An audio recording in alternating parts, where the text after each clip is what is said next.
Hi, it's T. I am really happy to be here talking to you about so stressed.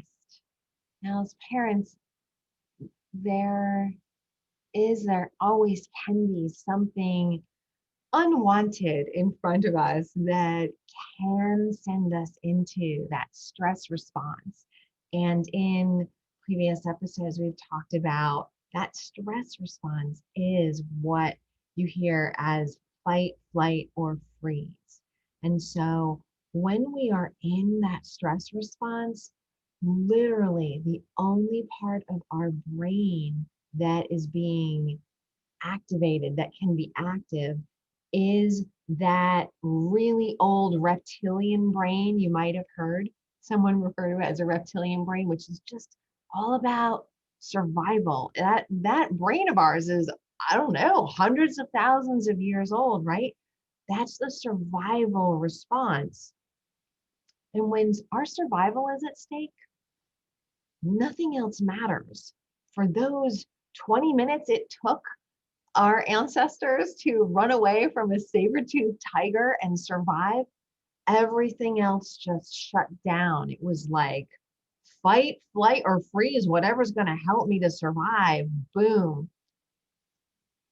And we know that when our child won't share their toy with their sibling or friend, or when our teenager doesn't hand in their homework or fails a test or doesn't do something they said they were going to do, all of those are unwanted.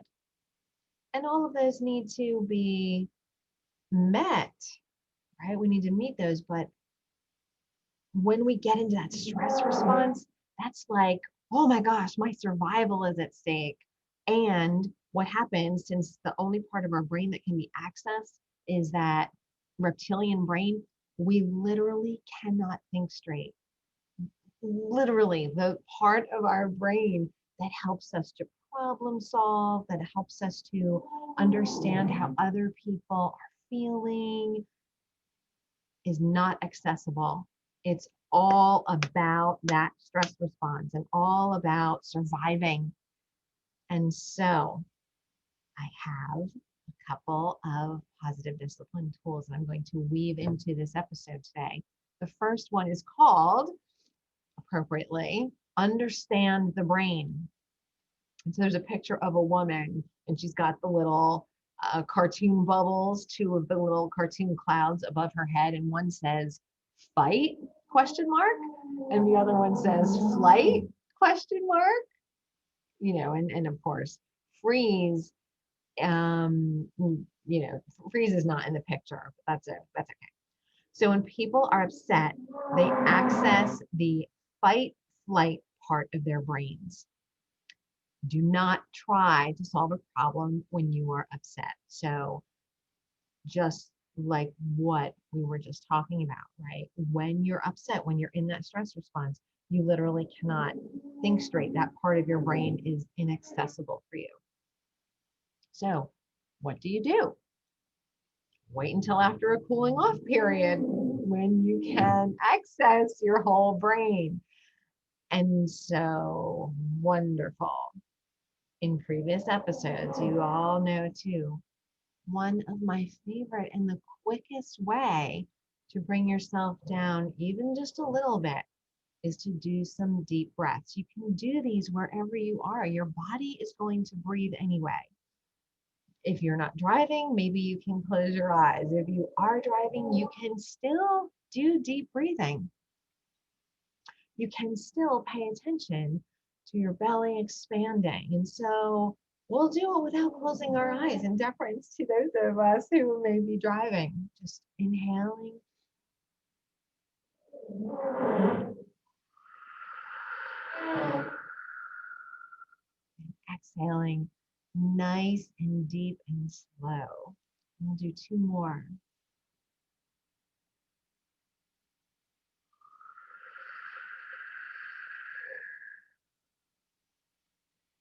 And I'm going to encourage you, if you can, again, if you're driving, maybe you can't because maybe you need both hands on the wheel. maybe you can put one of your hands on your heart and inhale and exhale.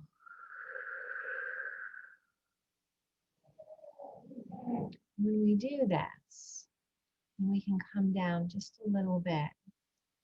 Actually, if we can get a bit more in touch with our heart, that is, it's almost like we bypass logic, we're bypassing the brain, and we're coming from our heart, which the heart is where we go for compassion and forgiveness and nurturance and support, right? And that is what we ourselves need when we are in that stress response. And it's also what we cannot offer to anyone else, let alone ourselves. We can't offer that really to our child when we are in the stress response. So we need to bring ourselves out of that stress first, and then we can help others. Kind of like when you're on an airplane and they say, in the event of an emergency, please put your own oxygen mask on first and then help those around you. The same thing here. We need to bring ourselves down, and then from that space, we have a lot more resources, a lot more capabilities that we can share with those around us and with our child. So the second positive discipline tool here is something that we share that's really more, I think, appropriate for our children. It's called the anger wheel of choice. Now, this is a fantastic tool. This is not something that we can talk to them about. This is not something that we can help them to create unless we are in a good spot. So, not in a stress response. This would be something like, we're cozy, we're having some hot chocolate, we have a conversation like, hey, sweetie, a lot of times, when I get really upset, there's a few things that I know that will help me to feel better. Do you know what helps you to feel better? Maybe I'll say, Mom or Dad, like, what helps you feel better? And I'm sure you have some things that are very fun and personal to you, but deep breathing could be one, right? Maybe lighting a candle, or maybe going for a walk, or maybe doing a little reading or drawing or whatever it is. But the point is to get your child thinking about a few of those things for them. And then the extent to which, and this, of course, is going to depend on the age of your child, right? All of this looks a little different if your child is 3 versus 8 versus 18. But if they're not 18, and there's something between, say, 3 and 12, having them create, you can draw a circle, they can draw a circle and then divide it up into maybe 6 pieces, somewhere between 4, at least 4, or even 8, 4, 6, or 8 pieces in the circle, like kind of like a pie, and then either write the words that describe the different things that they can do to feel better, or make a picture of them doing something. Maybe they like to kick a soccer ball or play catch, or throw a ball up in the air and turn around, see how many times they can turn around before they catch it. Whatever it is, have them draw or write all of those things in the different slices of the pie, in the circle. And then when they are stressed, when they are upset, that becomes a tool that they can use. And they might need your prompting at first. Could be, hey, sweetie, I wonder what would be something that could help you feel better. Go to your wheel of choice. And the extent to which I did this with my boys when they were younger. There were things in there like scream into a pillow. There were things in there like, punching a pillow.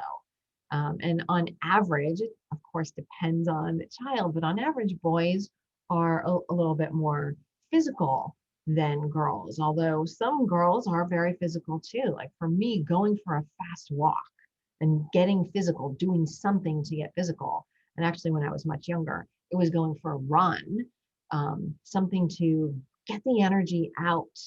Um, was an easier way for me to go than the calming it down and doing something a little more, I don't know, zen, like reading or writing. Unless it was, really crazy writing where I could write anything I wanted and maybe I needed to rip it up afterwards because I didn't want anybody to read it. But that anger wheel of choice, during a time when your child is feeling calm, show him the anger wheel of choice and go over the respectful alternatives for expressing anger or upset. Um, yeah, and then the last thing it says on this card, when your child is angry, validate feelings and then offer a choice. What would help you now? Some positive timeout or the anger wheel of choice. And positive timeout, we've talked about that in a previous episode, going into a space, spending some time in their space that they really love. And I think the key that I would like to close with is really the energy. Whether we're talking about you because you are the one who is stressed or angry or upset, or your child is the one stressed, angry, or upset. It's the energy that we bring to that stressed feeling, the energy that we bring to the anger. How do we meet it? Just because we're angry doesn't mean we need to act out on that anger. It doesn't mean that we actually need to punch somebody in the face, right? But we can meet that anger within ourselves and not make it wrong.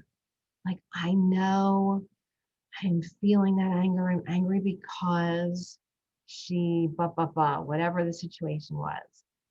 And sit with it, walk with it, do whatever with it without making it wrong and see what happens. At the very least, we might still be angry, but we will have come out of that fight, flight, or freeze. And if we can bring that kind of compassion and acceptance to our child, they will find it easier to move through their emotion as well. And they will begin to understand that it's okay to have any emotion. It's really what we do with it that we can have control over and we can take responsibility for. The emotion will come and then it's how we meet it. So I hope that this has served you. It's really served me to be here with you today. Thank you so much.